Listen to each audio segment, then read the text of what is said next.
അത് സാറതേ ഇവിടെ ഇട്ട് എന്നെ ലാത്തിക്ക് അടിച്ചതാണ് സാറത്. പിന്നെ കൊച്ചിന്റെ കൈയുടെ കൊച്ചിന്റെ കൈക്ക് ഇതേ കൈയുടെ ഓരത്തിനിട്ട് കൊച്ചിന്റെ കൈയുടെ ഇതേ ഓരത്തിനിട്ട് അടിച്ച് മോക്കടെ കാലിനിട്ട് ചവിട്ടി ആകെ നാശമായിട്ടിരിക്കുകയാണ്.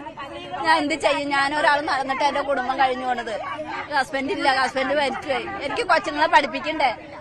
ഇവര് വഴി ഇറങ്ങി പോകാൻ പറഞ്ഞ് ഞങ്ങൾ എങ്ങോട്ട് ഇറങ്ങി പോകും സാറേ.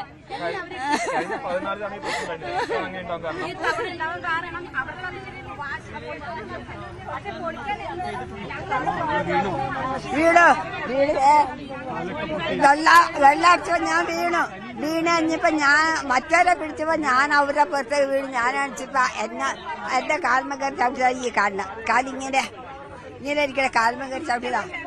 ഇവിടെ ഭയങ്കര പോച്ചിലാ കാലിങ്ങനെ പോയി.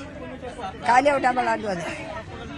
അത് കഴിഞ്ഞ് വീട് കണ്ടപ്പോഴേ വീട്ടിലൊക്കെ അറസ്റ്റ് ചെയ്യാൻ പോന്നൊക്കെ. അവിടെ കൊള്ളപ്പുള്ളില്ല, വീട്ടിൽ അറസ്റ്റ് ചെയ്യാൻ പോലീസുകാർ ഇവിടെ പോലീസുകാരനെ കാര്യം വീട്ടിൽ അറസ്റ്റ് ചെയ്യാൻ അവിടെ കൊല്ലപ്പുള്ളിയുണ്ടോ അവിടെ വളരെ വീട്ടിലെ പിടിക്കാൻ ഞങ്ങൾക്ക്. ഇവിടെ നമ്മൾ സംസാരിക്കുന്ന ഓരോ അമ്മമാരോടും ഓരോ ചേച്ചിമാരോടും നമ്മൾ മൈക്ക് വെച്ചാൽ കാണുന്നത്, അവർ പറയുന്നതെല്ലാം ഇതേ ഒരേ രീതിയിൽ തന്നെയാണ്. കാരണം വലിയ രീതിയിൽ അവർക്ക് ഇതിൽ നിന്ന് ക്ഷതമേൽക്കേണ്ടി വന്നിരിക്കുന്നു. മുന്നിൽ ഒന്നും നോക്കാതെയാണ് ജലപീരങ്കി അവർ പ്രയോഗിച്ചത്. തീർത്തും വയോജനങ്ങൾ, നമ്മൾ കണ്ട ഈ ദൃശ്യങ്ങളിൽ കാണുന്ന ഈ അമ്മമാർ, ഇവരായിരുന്നു ഈ സമരപ്പന്തലിലുണ്ടായിരുന്നത്.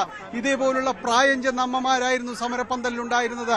അവർക്ക് നേരെയാണ് ഈ ജലപീരങ്കി പ്രയോഗം നടത്തിയത്. അവരാണ് ഇവിടെ വീഴുകയും എല്ലാം തന്നെ ചെയ്തത്. അവർക്കതൊന്നും താങ്ങി നിർത്താൻ പോലും കഴിയാത്ത അവരാണ്. നല്ലൊരു മഴ നനഞ്ഞാൽ പോലും അവർക്ക് അസുഖങ്ങൾ വന്നവർക്ക് നേരെയാണ് ഈ രീതിയിലേക്ക് ജലപീരങ്കി അവർക്ക് നെഞ്ചിന് നേരെ അവർക്ക് പ്രയോഗിച്ചത്. അതിനുശേഷമായിരുന്നു പോലീസ് ഈ സമരപ്പന്തലിലേക്ക് കയറുകയും ആദ്യം തന്നെ ഈ ടർപോളിൻ ഷീറ്റ് വലിച്ച് കീറി അതിനുശേഷം വലിച്ച് ഇഴയ്ക്കുകയും എല്ലാം തന്നെ ചെയ്തത്. ഇതിലൂടെ തന്നെയാണ് വലിച്ച് കൊണ്ടുപോവുകയും ചെയ്തത്. ഇങ്ങനെ പോലീസിനെ ഉപയോഗിച്ചുകൊണ്ട് തന്നെയാണ് ഈ രീതിയിലുള്ള ഈ ഒരു നടപടികൾ പൂർത്തിയാക്കിയത്. നടപടികൾ തുടരാം, പക്ഷേ ഈ രീതിയിൽ കൊണ്ടുപോകുന്നതാണ് ഏറ്റവും പ്രയാസകരമെന്ന് പറഞ്ഞാൽ ചിരിക്കണവന്മാരെടുത്തറ ചിരിക്കണ പോലീസുകാരെടുക്കണം. ഈ രീതിയിലേക്ക് പോലീസിന്റെ ഒരു കടന്നുകയറ്റം എല്ലാം തന്നെ ഉണ്ടായത്.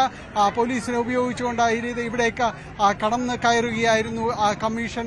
ഓരോ വീടുകളിലേക്കും കയറി ചെന്നുകൊണ്ട് അവരുടെ പ്രതിഷേധം വകവയ്ക്കാതെ തന്നെ മുന്നോട്ട് പോവുകയായിരുന്നു. പോലീസാകട്ടെ തങ്ങൾക്ക് മുന്നിൽ നിൽക്കുന്നവർ അത് ഏത് പ്രായക്കാരാണോ ഏത് തരക്കാരാണോ എന്ന് പോലും നോക്കാതെ വലിച്ചിഴച്ചുകൊണ്ട് മുന്നോട്ട് പോവുകയും ചെയ്യുന്നു. അതുകൊണ്ടാണ് ഏതാണ്ട് 5ഓളം സ്ത്രീകളെ തന്നെ ഇപ്പോൾ ആശുപത്രിയിൽ പ്രവേശിപ്പിക്കേണ്ട ഒരു സ്ഥിതിയിലേക്കെല്ലാം തന്നെ വരികയും ചെയ്തിരിക്കുന്നത്. ഏതായാലും പ്രതിഷേധങ്ങൾ തുടരുകയാണ്. ഒരന്തവുമില്ലാത്ത പ്രതിഷേധങ്ങൾ തുടരുകയാണ്. ഉത്തരവാദിത്തപ്പെട്ടവർ ആരും തന്നെയും ഒരുപക്ഷെ ഇവിടേക്ക് സാധാരണ തദ്ദേശ ജനപ്രതിനിധികളല്ലാതെ മറ്റാരെയും നമുക്കിവിടേക്ക് കാണാനായിട്ട് കാണുന്നില്ല. CPM നേതൃത്വത്തിലായിരുന്നു, അവരുടെ പ്രാദേശിക നേതൃത്വത്തിലായിരുന്നു സമരവും മറ്റും നടക്കുകയും ചെയ്തിരുന്നത്. ഏതായാലും വരും ദിവസങ്ങളിൽ ഒരുപക്ഷെ വലിയ രീതിയിലേക്ക് ചർച്ചയാകാൻ പോകുന്ന ഒരു സമരം തന്നെയായിരിക്കും, ഒരു പ്രതിഷേധം തന്നെയായിരിക്കും ഇതെന്ന കാര്യത്തിൽ യാതൊരു രീതിയിലുള്ള ഒരു സംശയവും ഇക്കാര്യത്തിൽ വേണ്ട. കാരണം കേരളത്തിലെ പല സമരങ്ങളും നമ്മൾ കണ്ടിട്ടുണ്ട്. ഈ രീതിയിലേക്കും പോകുന്നു. കാരണം പോലീസിന്റെ ഒരു അതിക്രമം തന്നെ എന്ന് നമുക്ക് പറയാം. ഒരു സംശയവും അക്കാര്യത്തിൽ വേണ്ട. പോലീസ് വലിച്ചിഴച്ച ഈ പ്രായമുള്ളവരെല്ലാം തന്നെ ഇവിടെ നിന്ന് കൊണ്ടുപോവുകയായിരുന്നു. അമ്മമാരെയും കുട്ടികളെയും അടക്കം നമുക്കതിൽ കാണാം. പലരും തന്നെയും വാവിട്ട് കരയുന്ന കുട്ടികളെ അടക്കം നമുക്ക് കാണാം. ആ രീതിയിലുള്ള ഒരു ഭീകരാവസ്ഥ സൃഷ്ടിച്ചുകൊണ്ടാണ് ഇതിലേക്ക് പോവുകയും ചെയ്തത്. ഏതായാലും ഇവിടെ ഞങ്ങള് സീൽ വെച്ച് കഴിഞ്ഞപ്പോ എല്ലാരും കടലുണ്ടേലും വന്ന് നോക്കിയപ്പോൾ എന്ത് കാഴ്ച കാണാൻ വന്നിരിക്കണ അന്ന് അവർക്കൊന്നും കൂടെ ഇറങ്ങി വന്നത് പറ്റൂല സാർമാരെ. ഞങ്ങൾ ജീവിതകാലം മുതൽ ഞങ്ങൾ ചെറുപ്പകാലം മുതൽ ഞങ്ങളിവിടെ കിടക്കണമെന്ന് നിങ്ങൾ ഒരു വാക്ക് പോലും ആ സാർമാരോട് പറഞ്ഞില്ല. അത് ഞങ്ങൾക്ക് ഭയങ്കര കാര്യം അന്വേഷിച്ച എത്തുന്ന പ്രാദേശിക പാർട്ടി നേതൃത്വങ്ങളോട്, വിവിധ പാർട്ടികളിൽപ്പെട്ടവർ കാര്യമന്വേഷിച്ച് വരുന്നുണ്ട്. അവരോട് ഇവർ സംസാരിക്കുകയാണ്. കാരണം ഇത്ര നേരം എവിടെയായിരുന്നു എന്നതടക്കം അവർ ചോദ്യം ഉന്നയിക്കുന്നുണ്ട്. ഈ രീതിയിൽ ഇവിടുത്തെ കാഴ്ചകൾ ഈ രീതിയിലുള്ളതാണ്. സജിത്ത്, വലിയ രീതിയിലുള്ളൊരു പ്രതിഷേധമെല്ലാം തന്നെ ഇവിടെ ഉയരുന്നു. പോലീസിന്റെ നടപടികൾ, ഒരു ദൃശ്യങ്ങൾ നമ്മൾ കാണുകയാണെങ്കിൽ അതിനെ എങ്ങനെയാ ന്യായീകരിക്കാനായിട്ട് സാധിക്കുക? ഇവിടെ ഈ കാണുന്ന ദൃശ്യങ്ങളിൽ ഒരു സമരപ്പന്തലും എല്ലാം തന്നെ ഉണ്ടായിരുന്നത് പോലീസിന്റെ ജലപീരങ്കി പ്രയോഗത്തിൽ പൂർണ്ണമായും തച്ചുടച്ച് നീക്കുകയായിരുന്നു. അതിശക്തമായ രീതിയിൽ തന്നെ നമ്മൾ ഒരുപക്ഷെ സമരങ്ങളിൽ, വഴി സമരങ്ങളിലെല്ലാം കാണുന്ന ആ ഇടങ്ങളിലാണ് അതേപോലെ അത്ര ശക്തമായിട്ടാണ് പോലീസ് ജലപീരങ്കി പ്രയോഗിച്ചത്. അമ്മമാരടക്കമുള്ളവർ അതിൽ കുഴഞ്ഞു വീഴുകയും ചെയ്യുന്ന കാഴ്ച. പലർക്കും തന്നെയുമാണ് പരിക്ക് പറ്റിയത്. ഈ കാണുന്ന എല്ലാവർക്കും തന്നെ പോലീസുകാരെ തിണ്ടിവരും അവരുടെ. ഞങ്ങളുടെ കൊച്ചിനെ ചവിട്ടിയവര്, ഞങ്ങളുടെ കൊച്ചു പിള്ളേരെ ചവിട്ടിക്കൂട്ടിയത്. സുഖമില്ലാത്ത ക്യാൻസർ രോഗീനെ അവർ തോളത്ത് പിടിച്ച് വലിച്ചു ചുറ്റിച്ചു. പെൺ പോലീസുകാരല്ല പിടിച്ചത്, ആൺ പോലീസുകാരെ വലിച്ചു ചുറ്റിച്ചു കൊണ്ടുപോയത്. പെൺ പോലീസ് ഒന്നും ഞങ്ങൾ, ആൺ പോലീസാണ് ഞങ്ങളെല്ലാം ചെയ്തേക്കണേ. തള്ളി ചേട്ടനെ തല്ലി, ചേട്ടനെ കൊണ്ടിട്ട് ചവിട്ടി ആശുപത്രി കൊണ്ടുപോയേക്ക. ഞങ്ങളെ ചേച്ചീനും ചേട്ടനെയും പിള്ളേരും ഒക്കെ ഇതിനെ കൊണ്ടുപോയേക്ക. ഞങ്ങൾക്ക് എന്തെങ്കിലും പറ്റിയ ഞങ്ങൾ ഈ ചവിട്ടിക്കൂട്ടിയത്. അതുപോലെ അവർക്ക് ചെയ്യാൻ ഒരു ഇതുണ്ടായില്ല. കൊച്ചു പിള്ളേരെ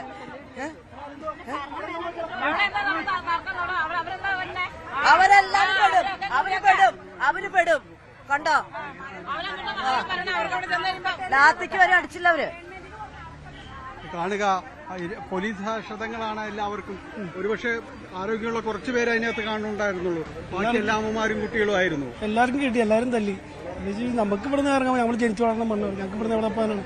നമ്മൾ ഇത്ര വർഷങ്ങളായിട്ട് ജീവിക്കുന്ന സ്ഥലമാണ്. ഇനി അവര് മറ്റൊരു ചർച്ചയോ കാര്യങ്ങളോ ഒരിക്കലും നടത്തിയിട്ടില്ല എവിടേക്ക് മാറണമെന്നൊന്നും? ഇല്ല, ഒന്നും ചെയ്തിട്ടില്ല. ഞങ്ങൾ കഴിഞ്ഞ ദിവസം വരെ കളക്ടറെടുത്ത് പറഞ്ഞാണ് ഞങ്ങൾക്ക് വേറെ പോകാൻ വഴിയില്ല, ഞങ്ങൾ പെരുവാസം ഒന്നും ഇല്ലാന്ന് പറഞ്ഞു. ഏതായാലും ഈ സ്ഥലത്തേക്ക് എത്തുന്ന ഈ പ്രാദേശിക രാഷ്ട്രീയ നേതൃത്വങ്ങളുണ്ട്. അവർക്ക് എല്ലാവർക്കും കൃത്യമായ ഒരു മറുപടിയോ കാര്യങ്ങളോ ഒന്നുമില്ലാത്ത അവസ്ഥ.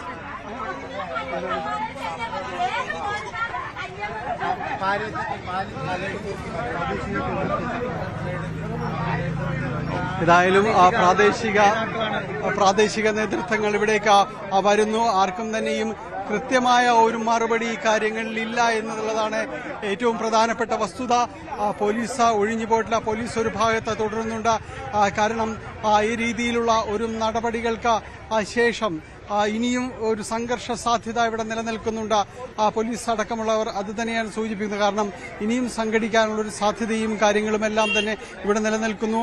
ഇന്ന് രാവിലെ മുതൽ തുടങ്ങിയ വലിയ പോലീസ് സന്നാഹത്തോടുകൂടിയുള്ള ഒരു നടപടിയാണ് ഇപ്പോൾ പൂർത്തീകരിച്ചിരിക്കുന്നത്. പൂർത്തീകരിച്ചു എന്ന് പറയുന്നത് ഒരു സാധാരണ നടപടി എന്ന രീതിയിൽ അതിൽ ഒരു സർവേ നടപടികളുടെ ഒരു തുടക്കം മാത്രമാണ് ഇപ്പോൾ നടന്നിരിക്കുന്നത്. ഇനി അത് പൂർത്തീകരിക്കാനടക്കം ബാക്കിയുണ്ട് എന്നതാണ് പറയുന്നത്. പോലീസ് ഉദ്യോഗസ്ഥരടക്കം എവിടെയുണ്ട്? പ്രതികരണങ്ങളില്ല. പോലീസ് കമ്മീഷണർ പ്രൊട്ടക്ഷൻ കൊടുക്കുക എന്നുള്ളത് മാത്രമേ ഉള്ളൂ കേട്ടോ. അത് കമ്മീഷണറോട് ചോദിക്കുക. ക്രൂരമായ അക്രമമാണ് സ്ത്രീകൾക്ക് നേരെ പോലും ഉണ്ടായത് എന്നുള്ളതാണ് ഏറ്റവും പ്രധാനപ്പെട്ട കാര്യം. സ്ത്രീകളെ വലിച്ചിഴയ്ക്കുന്ന ദൃശ്യങ്ങളെല്ലാം നമ്മൾ കണ്ടതാണ്. സമരപ്പന്തൽ പൊളിച്ചു. ഏതായാലും വ്യക്തമായ ഒരു മറുപടി പോലീസ് ഉദ്യോഗസ്ഥർക്കുമില്ല. കാരണം നിർദ്ദേശങ്ങൾ അനുസരിച്ച് തങ്ങൾ പ്രവർത്തിച്ചു എന്നതാണ്.